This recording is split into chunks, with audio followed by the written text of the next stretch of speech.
Hello, হ্যাঁ জ্যোতিষী সম্রাট মহাজাতক কথা বলছি। এই হারামজাদা, আমি ভীম বলছি বারাসাত থেকে। হ্যাঁ বলুন দাদা। এই ছাগল, নতুন ব্যবসার জন্য যে দিন তারিখ ঠিক করেছিলি সেই দিনই তো শুরু করেছিলাম। ও ও তাহলে অনেক লাভ হচ্ছে বুঝি? লাভ? হারামজাদা, লক্ষ লক্ষ টাকার লস খেয়ে ঘর বাড়ি বিক্রি করে ছেলে মেয়েদের নিয়ে ভিখিরির মতো পথে বসে গেছি। এ তো খুব ভালো কথা। হারামজাদা, ভিখিরি হয়ে গেছি আর তুই বলিস কিনা ভালো কথা। দেখুন না, আপনাকে আরো অনেক দেওয়ার বাকি আছে। এই ছাগল, আমি কি বলছি আর তুই কি উত্তর দিচ্ছিস? আমি যদি তোর ওখানে যাই তোর কি অবস্থা হবে জানিস? উহ, উহ, মিঠুন দা এখানে আসছে।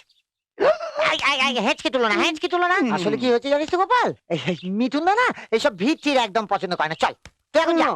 না না না না, তুই বরং কালা যাও যাও। শোনাচ্ছা গোপাল, তুমি যাও। হ্যাঁ, আর একটা কথা, একটা কথা বলছি যে শাহরুখ খান হওয়ার ইচ্ছা আছে না?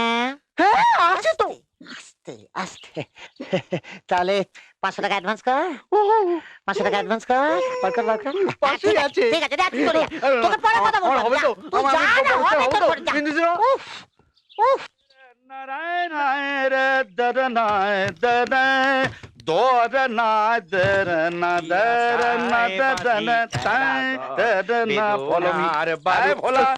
আজ আমার মহাজিদ সদনের প্রোগ্রাম আছে, দেরেন না।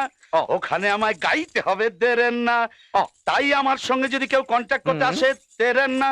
তাহলে বলবি রাত্রি 10টার পরে, দেরেন না। আর তা না হলে দেরেন না, সকাল বেলায় ফলো মি, দেরেন না। পাগলে কিনা বলে, ছাগলে কিনা খায়। এক ব্যাগ বাজার করলুম, রাঁচির টিকিট টানতে ভুলে গেছি। এ নে ধর, সুন্দরীল তিল বুনেছি 3 কাঠার উঠানে।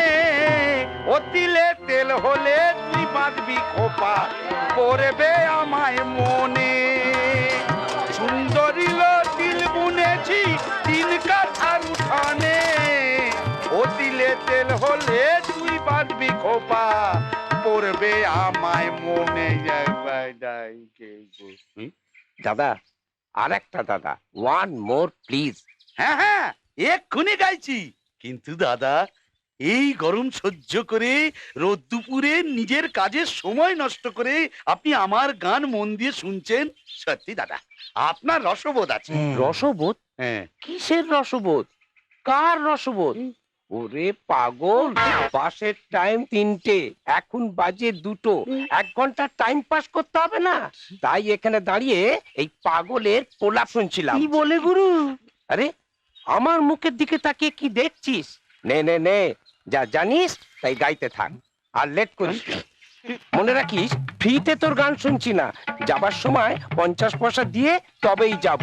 50 পয়সা? হ্যাঁ, 50 পয়সা। ওই 50 পয়সা কোনো ভিখিরিকে দিন। আমি একজন শিল্পী, ভিখিরি নয়, বুঝতে পেরেছেন? ওরে বাবা রে। ভিখিরি নয়, বেয়াদব শয়তান, উল্লু কাপড় ইমান, যারা গানা দিন তাক চিপাক চাক চাক টিপ টিপ টিপ টিপ পাস পাস পাস পাস পাস পাস পাস পাস পাস পাস পাস পাস তো পাঠুরি আরে দেখা দাও। আপনাকে তো ঠিক চিনতে পারছিস না? না কেমন করে চিনবো? पर्दे की पीछे क्या है, चोली के नीचे क्या है, चोलिর নিচে কি আছে কেমন করে জানবো? চুপ কর হারামজাদা। এই দেখ, চিনতে পারছিস? এবারে বলুন, আপনার কি অসুবিধে? বিশেষ কিছু নয় স্যার, আমার সঙ্গে যে ছেলেটার বিয়ে হবে না, তাকে একবারে সাহেবের মতো দেখতে। বাবা। আমেরিকায় মানুষ, তাই তো চাইছি স্যার আমার গায়ের রংটা একেবারে লাল টুকটুকে করতে।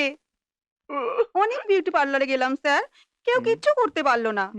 তাই তো আমি আপনার কাছে ছুটে চলে এলাম। স্যার, এমন কোনো ওষুধ পাওয়া যাবে যাতে আমার গায়ের রংটা একেবারে লাল টুকটুকে করে দেবে? কেন পাওয়া যাবে না? নিশ্চয়ই পাওয়া যাবে। এই এই ওষুধের নাম আগলি টু ফেয়ার, বিশ্রী থেকে সুশ্রী। 1 মাস খান, দেখবেন আপনার গায়ের রং ঐশ্বর্য রায়ের মতো একেবারে টুকটুকে লাল আপেলের মতো হয়ে যাবে। সত্যি হবে স্যার? তবে দামটা একটু বেশি। দামের জন্য কোনো অসুবিধে নেই স্যার। আপনি আমার লাইফটাকে একেবারে চেঞ্জ করে দিলেন স্যার। স্যার, আপনার ঋণ আমি কোনো দিন ভুলতে পারবো না স্যার। আপনি যা উপকার করলেন আমি জীবনে কোনো দিন ভুলতে পারবো না স্যার। ওহ, কি হ্যান্ডসাম চেহারা, কি সুন্দর দেখতে, টাকাটা একেবারে যেন যুবরাজের মতো। টাকাটা আমি কলকাতা থেকে হাজার হাজার মাইল দূরে চলে যাব, টাকাটা আমার বিয়ে হবে, আমি হানিমুনে যাব, টাকাটা আমি এনজয় করব। ও টাকাটা। হ্যাঁ, টাকা, টাকাটা। আপনার মতো সুন্দরী রুগী আমার ভাগ্যে কোনোদিনও জোটেনি, শুনতেও ইচ্ছে করছে।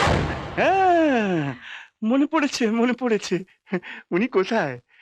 স্বামী নিয়ে খুব সুখে সংসার করছেন বুঝি? হ্যাঁ? চুপ কর অন্ধের বাচ্চা। দেখ, হ্যাঁ? আমি সেই মেয়ে, তোর কাছ থেকে 1000 টাকা দিয়ে ওষুধ কিনেছিলাম আমি ফর্সা লাল টুকটুকা হবো বলে। আমার বিয়ে হওয়া তো দূরের কথা, পাড়ার নেড়ি কুত্তাগুলো দেখে আমায় পালিয়ে যায়। আর সেই যে ছেলের বাড়ির লোকেরা আমাকে দেখে অজ্ঞান হয়ে গেছে, এখনো ওদের জ্ঞান পর্যন্ত ফেরেনি। কি সুন্দর গায়ের রং ছিল আমার, আর এর ওষুধ খেয়ে মুখটা একেবারে পোড়া মোবিলের মতো হয়ে গেছে। আমাকে দেখতে একেবারে নিগ্রোদের মতো লাগছে। কোনো ভয় নেই, এই আমার উপর ভরসা রাখুন। আমার ওষুধ খেয়ে ফর্সা যেমন কালো হয়ে যায়, তেমনি কালো আবার ফর্সা হয়ে যাবে। মেঘ কেটে শরৎকাল। হ্যাঁ, এই কোথায় গেল? এই তো এই ওষুধটা। আচ্ছা, দামটা কিন্তু একটু বেশি পড়বে। হ্যাঁ, আমাকে কুচ্ছিত বানানো, আমার মুখ পুড়িয়ে দেওয়া। তোর হাত থেকে তোর কাছে। মার।